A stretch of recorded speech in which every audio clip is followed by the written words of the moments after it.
Baik, rakan-rakan media yang saya hormati sekalian, Assalamualaikum dan selamat petang.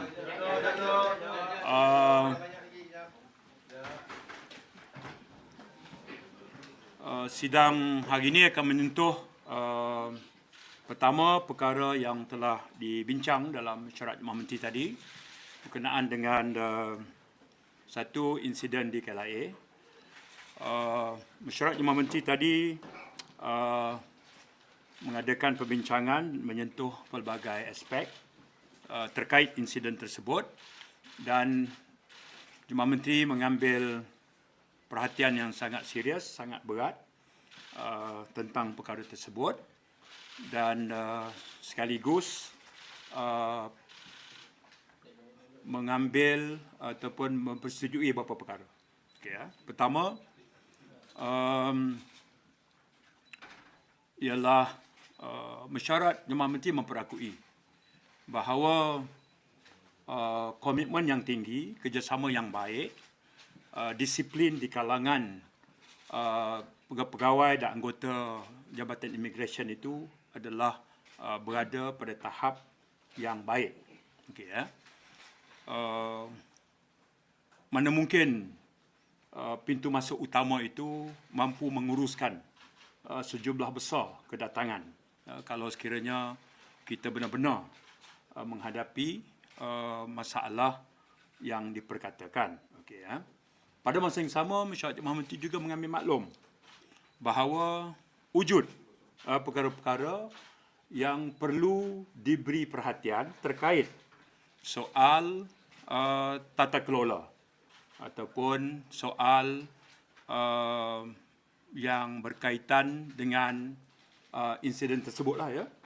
Soal dakwaan yang mengatakan ada beberapa amalan yang tidak baik telah berlaku dan sebagainya. Jemaah Menteri memberi perhatian dan itu membawa maksud Kementerian Dalam Negeri bersedia untuk memberi kerjasama sepenuhnya dengan SPRM untuk meneruskan siasatan. SPRM dah pun memulakan. Saya sendiri pagi tadi bercakap dengan Tan Sri Azam dan memberikan komitmen bahawa KDN bersedia untuk memberi kerjasama penuh. Okay, ya. Pagi tadi saya dah berhubung dengan beliau. Jadi, bahagian pertama apa dia? Jemaah Menteri memperakui bahawa komitmen, disiplin dan juga tahap perkhidmatan yang baik sebenarnya diamalkan oleh sebahagian besar daripada penjawat Jabatan Imigresen ini. Pada masa yang sama, Jemaah Menteri juga tidak menafikan tentang kewujudan di kalangan segelintir penjawat atau pegawai yang terbabit seperti mana insiden yang didakwa. Kerana itu, apakah sikap yang diambil? Kita bersedia memberikan kerjasama penuh terhadap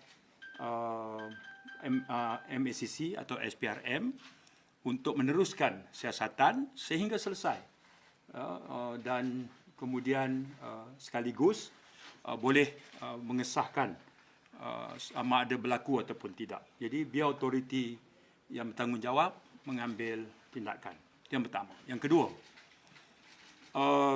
saya juga telah tadi membentangkan beberapa perkara yang bersifat moving forward.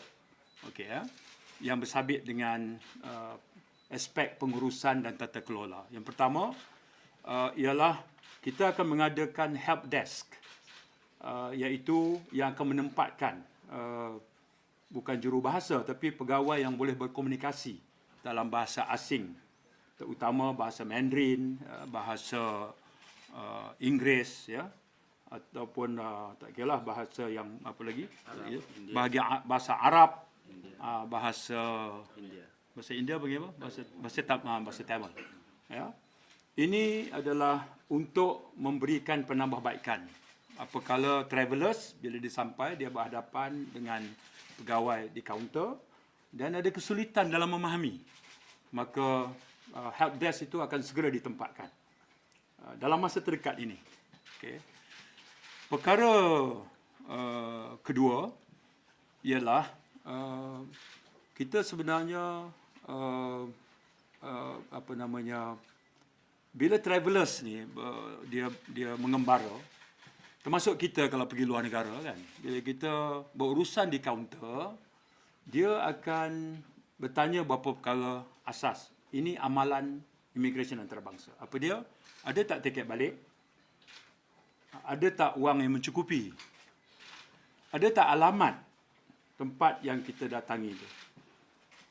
Hikmahnya apa? Tujuannya apa? Tujuannya nak elakkan bahawa travelers yang datang dengan social pass daripada bekerja. Jadi itu rukun yang biasalah menjadi amalan dalam mana-mana undang-undang antarabangsa berkaitan dengan immigration. Kalau kita ke UK pun macam itu, ya? Kalau kita ke US, ke New Zealand, ke manalah kita pergi, dia akan tanya yang itu. Jadi travelers yang datang ke Malaysia kadang-kadang barangkali mereka terabai daripada khilaf dari segi melihat persiapan itu. Jadi kita bersetuju untuk bekerjasama dengan Malaysia Airport bagi menaikkan lebih banyak signage yang memudahkan travelers ini, sementara dia approaching counter, dia tahu bahawa perkara apa yang dia akan ditanya sebagai amalan biasa dalam Jabatan Immigration. Baik, itu perkara yang kedua. Perkara yang ketiga adalah jika sekiranya travelers itu gagal untuk memberi jawapan yang memuaskan. Jadi Jabatan Immigration ni dia adalah autoriti yang akan membuat keputusan tentang NTL atau not to land. Not to land, ya.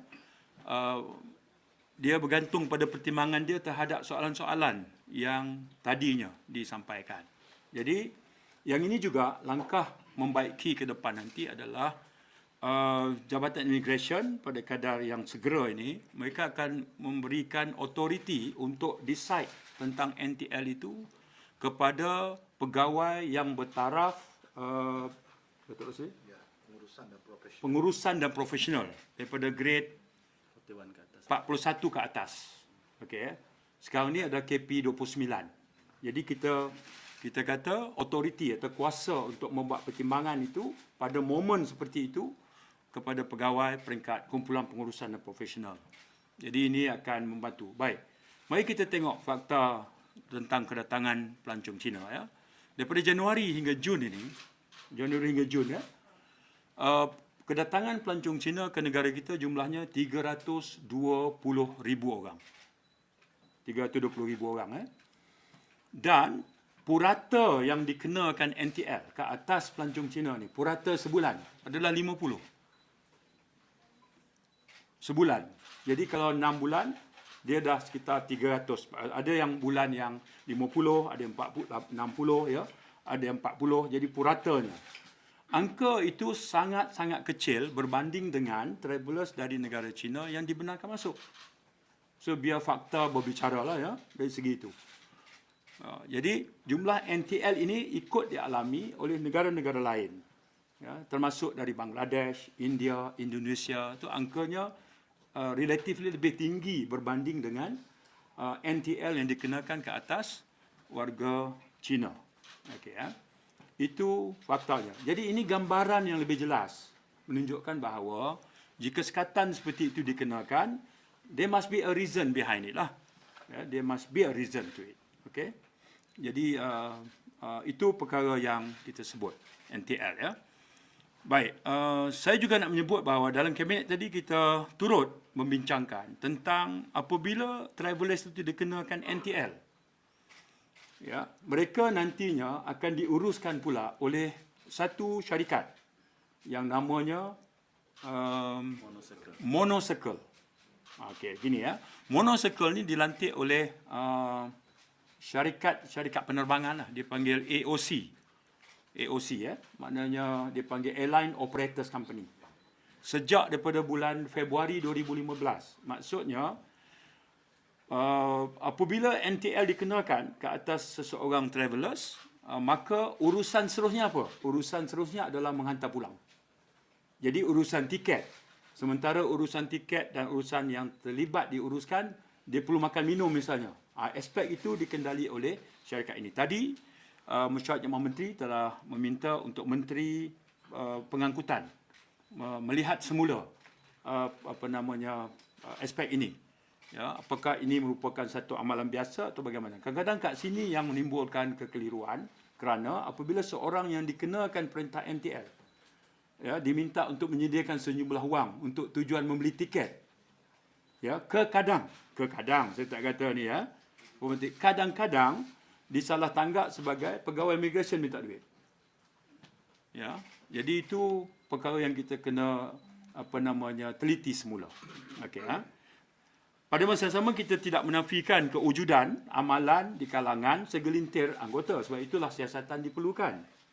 Tetapi yang perlu dijelaskan juga kepada awam adalah kewujudan satu lagi servis.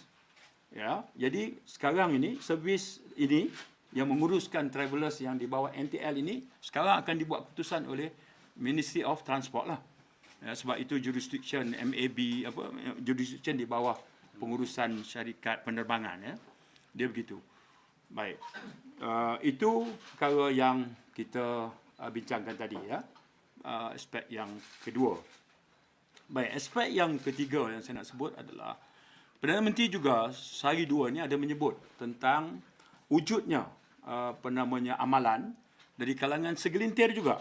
Satu dua pegawai khususnya di Jabatan Pendaftaran Negara. Okey, yang meminta kutipan sejumlah duit untuk urusan warga negara. Saya nak bagi tahu. Ya, sejak saya mempermudahkan proses permohonan keputusan warga negara. Okey. Saya sekarang dah menghampiri hampir 9,000 membuat keputusan tentang permohonan warga negara. Timbun lagi ya. Hampir 140,000 lagi ya, banyak lagi. Bila kita permudahkan begitu, apabila proses permohonan itu diluluskan, telah dibuat keputusan dan keputusan lulus. Okey, ada elemen yang kemudiannya menghubungi pemohon dan meminta sejumlah wang. Okey.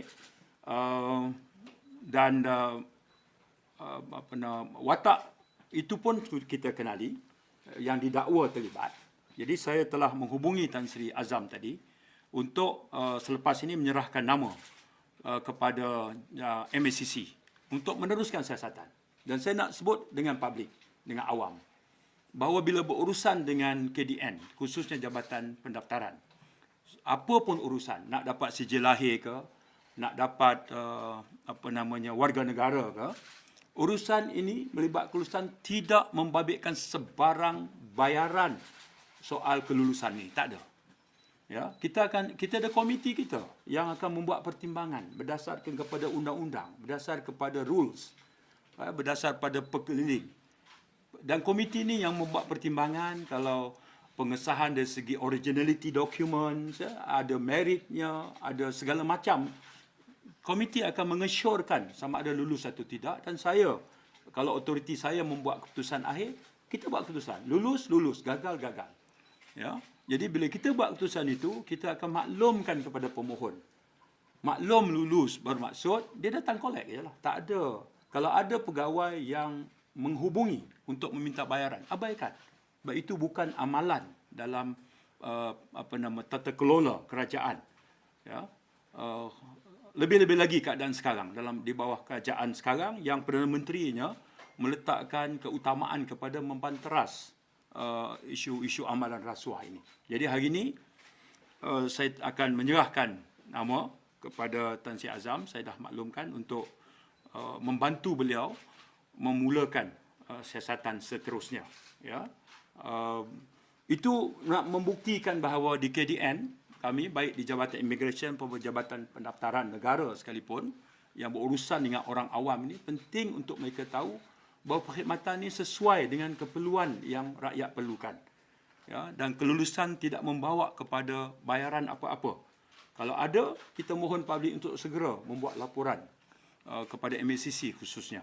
Ya, dalam kes ini kita kesan, barangkali kerana sekarang ni banyak keputusan yang kita buat berkaitan dengan warga negara. Dia mungkin menjadi amalan sebelum ini. Sebab kita kenal nama pegawai yang didakwa terlibat. Sebab pihak yang diminta duit itu menghubungi kita. Memaklumkan nama sipolan-sipolan, menghubungi mereka dan meminta sejumlah wang. Dan bila kita minta, boleh tak bagi nama, kita cek. Ada wujud betul. Okey, nama-nama itu. Sebab itu saya pilih untuk segera menghubungi Tan Sri Azam setelah perkara ini disebut oleh Perdana Menteri dalam PC dia 2 hari lepas bersabit ini. Kesimpulan kepada perkara berkait Jabatan Immigration dan juga JPN ini ialah 2 perkara. Pertama, KDN, saya Datuk KSU, Datuk Ruji, pengarah Immigration, pengarah Jabatan Pendaftaran, bahkan timbalan saya lebih-lebih lagi, kami committed untuk mendukung polisi kerajaan dalam usaha membenteras sebarang aspek salah laku dan juga perbuatan rasuah dengan dibuktikan dengan kami mempelawa SPRM untuk segera memulakan siasatan. Kami akan bagi kerjasama sepenuhnya. Ya, itu sangat penting. Yang kedua, saya sebut tadi, perkara ini dibincang dengan panjang lebar oleh Jemaah Menteri dan saya diminta untuk membuat kenyataan hari ini bersabit dengan insiden tersebut dan aspek penambahbaikan. Maksudnya, ketika Kabinet mengakui sejumlah besar kekitangan Jabatan Immigration itu bekerja dengan penuh dedikasi, tapi ada juga amalan segelintir. Dan amalan segelintir ini membawa kepada kita mengundang SPRM untuk memulakan siasatan. Yang paling penting, kita tak mengamalkan denial syndrome. Okey. Sebab itu harus bagi ruang juga kepada pegawai yang bekerja dengan penuh dedikasi. Soalan? Ya. Is it a name or several names? JPN. Which one? JPN. The name that you want. Buat masa ni single. A name. Okay. And the person is here in Putrajaya ataupun? Tak apalah, saya kata ada nama yang kita dah kenal pasti, saya akan serah kepada MACC. Dan dia di mana sebagainya, tak usah sangat tanyalah. Immigration ada nama juga, senarai nama immigration pun ada juga. Immigration buat ni MACC buat kerja, saya tak ada serah nama apa. MACC dah pun memulakan, mereka tahulah. Ya. Berapa banyak aduan yang diterima setakat ni tu sih? Aduan tentang melibatkan pegawai yang dalam senarai nama. yang tu aduan pada SPRM saya tak ada rekod. Yang No, it's JPN guy. JPN sepanjang saya 7 bulan ini dah kesnya. Ini yang sampai terus kepada saya lah. Yang sampai terus pada saya. Ya. Banyak aduan ni. Saya tak kata banyak. Sepanjang saya 7 bulan masuk di sini, kes yang berkaitan JPN ni satu nama itu terus, aduan tu sampai terus kepada saya. Okay. Dan of course saya buat sedikit semakan dan kemudiannya menyerahkan pada SPRM. Pegawai tinggi, pegawai rendah. Tak apalah, anggota JPN. Okay. Datuk Seri tak menafikan bahawa berlakunya kes yang sama JPN ni pada sebelum ni? Maksudnya ada lagi ke sebelum pegawai-pegawai lain yang mungkin? Saya tak buat kesimpulan spekulasi begitu. Saya kata sekarang ini ada aduan yang spesifik meminta wang daripada orang yang memohon warga negara yang apabila diketahui telah diluluskan maka diminta sejumlah wang. Dan itu perbuatan yang salah. Jadi bila aduan spesifik begitu dengan nama dan sebagainya, saya serah supaya berlaku adil, biar due process mengambil tempat lah. MACC siasat. Kita tak boleh spekulate apakah ini satu-satu aduan, apakah seorang, apakah janganlah. Ya, setakat itu dulu. So you're not going to tell whether this is the only complaint that you receive or you receive. Saya cuma sebut bahawa ini adalah aduan spesifik yang sampai kepada saya, segera saya adu pada MACC. Sejumlah wang tu berapa? Sorry? Sejumlah wang yang diminta tu berapa? Tak apalah. Sejumlah wang lah. Okey. Banyak tak? Warga negara tu Sejumlah wang yang agak besar. Okey, agak besar. Sebab dia relatif kan. Kalau tanya star 10,000 kecil je lah. Jadi kata 100,000 besar, tanya star. Okey. Ya. Saya mungkin benda ni dah jadi amalan sebelum ni lah, sebelum urusan untuk kewarganegaraan ni dipermudahkan. Jadi saya dah lama lah, bertahun dibuat kerja ni. Saya tak boleh spekulate benda tu. Apabila saya serah kepada MACC, saya biarkan MACC menyiasat lah ya. Sebab apa isu permohonan warga negara? Apa isu pokok dia? Pemohon menunggu lama. Selama mana? Ada 7 tahun, ada 10 tahun, ada 15 tahun. Faham tak? Bila kita masuk sekarang ni dan kita membuat keputusan segera, bukan dengan gopoh ataupun cuai, tapi setelah dipertimbangkan oleh jawatankuasa, pegawai yang bekerja dengan penuh disiplin. Jadi bila keputusan terhadap permohonan itu sekarang dibuat dengan jumlah yang besar, jadi akan ada orang yang melihat ini peluang. satu proses yang sangat sukar, sekarang peluang.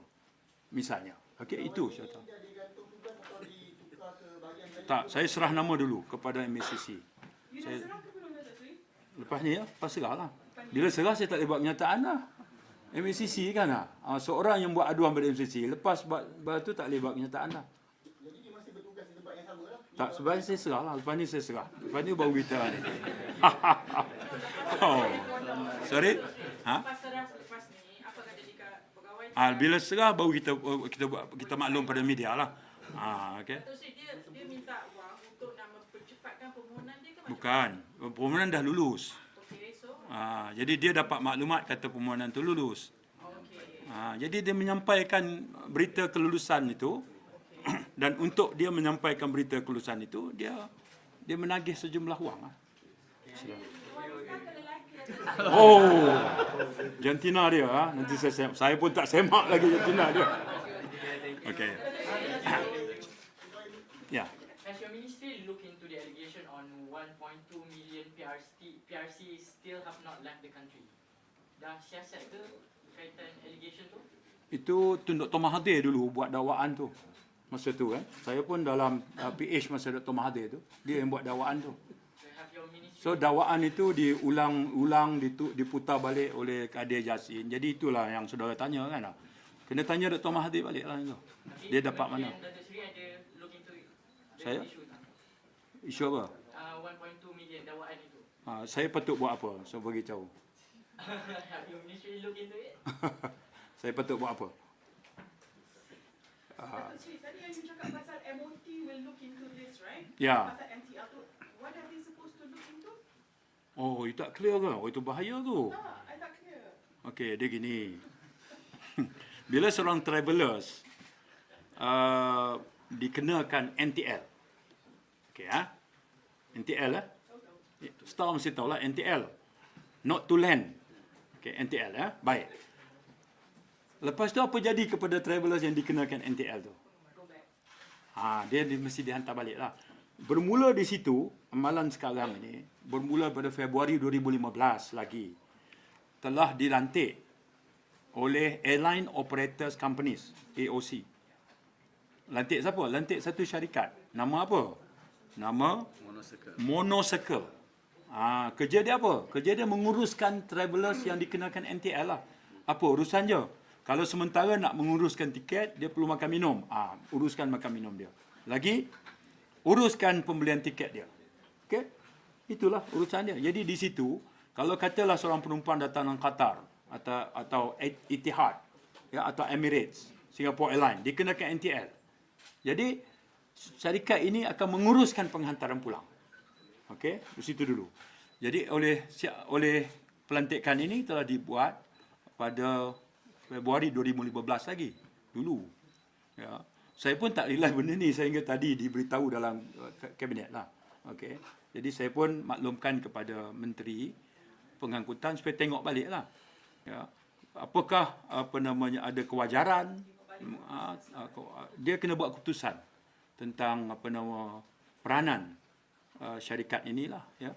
Saya pun tak ada maklumat lebih, jadi kena rujuk nanti pada tu. Sebab kadang-kadang saya kata apabila syarikat ni buat urusan dan memerlukan pembelian tiket, dan dia minta dengan travellers yang dikenakan NTL beli tiket, kadang-kadang disalah tanggap bahawa immigration minta duit. Kadang-kadang kat situ yang line dia tu. Okey kat situ aja. Jadi biarlah kalau ada sebarang bentuk umpamanya sungguh ada amalan minta duit dari kalangan pegawai immigration. Saya katakan tadi, kita welcome MACC masuk siasat sehingga ditemui puncaknya. Ya, itu kita bagi kerjasama penuh poin dia. Okey Maybe ada salah faham tak dengan kes yang the Chinese traveller? Saya tak mau relate ke situ. Sekarang ni sedang disiasat oleh MACC, biar MACC yang temukan tu. Okay, Datuk Seri, one more nak tanya yang there is an average of purata 50 Chinese travellers yang dikenakan NTL kan. Apa sebab antara sebabnya? Dia mana-mana negara pun, dia akan ada kumpulan yang disenarai hitam. Betul tak? Akan ada senarai yang masuk dalam perkara faktor keselamatan. Okey? Akan ada perkara yang termasuk dia tak comply soal return ticket. atau alamat yang menimbulkan syak bahawa dia datang bukan sebagai travellers biasa tapi datang untuk tujuan bekerja misalnya. Itu standard. Kalau kita pergi China pun macam tu, pergi Russia, pergi US macam tu, dia akan tanya begitu. Clear dulu, tak ada, dia lepas. Macam itu. Saya dulu pun pernah. Saya dulu TCO. Okey. Travel apa? Panggil apa? Travel Control Order apa? TCO. Dulu sama informasi dulu. Saya nak keluar pergi Singapura melawat nenek saya kena TCO. Tak boleh keluar sehingga tu. Contohlah kan. Itu contoh. Jadi saya ada dalam senarai sekatan. Contoh dululah. Sekarang tak ada lah kan. Contoh. Ya. Habis. Terima kasih banyak. Garang ya. Dah dapat news garang tu main. Okey, sila. Boleh komen tak 125 banduan memfail petition kata dia boleh kontak di sebuah penjara di utara? Macam mana? 125 banduan file petition. Baru sekejap lagi kita nak bincang tajuk tu. Penjara ada. Saya baru nak buat mesyuarat sekejap lagi. Terima kasih banyak. Terima kasih. Ya, terima kasih.